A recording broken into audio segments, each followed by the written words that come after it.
আসসালামু আলাইকুম। আলহামদুলিল্লাহ, আমার 10টা কোয়েলের ডিম ফুটছে। তো 10টাই ভাবলাম বুডিংয়ে দিয়ে দেই। মেশিনের ভিতরে চিল্লাচিল্লি করতেছে, ভাবলাম মনে হয় খিদা লাগছে, এই খাবার দিলাম আর বুডিংয়ে দিয়ে দিলাম। এখানে দিছি আমি ব্রয়লার স্টার্টারের ফিট, একদম মিক্স করে দিছি ব্লেন্ডারে, আর দিছি লাইসিবিটের পানি।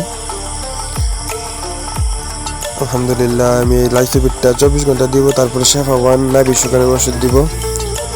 তো আমার ডিম ইনকিউবেটর আর 38টা আছে, 10টা ফুটছে, ভাবলাম 10টা ব্রুডিংয়ে দেই, তারপর ফুটলে কালকে ইনশাল্লাহ আবার দিব ব্রুডিংয়ে। তো এটা আমার নতুন চ্যানেল।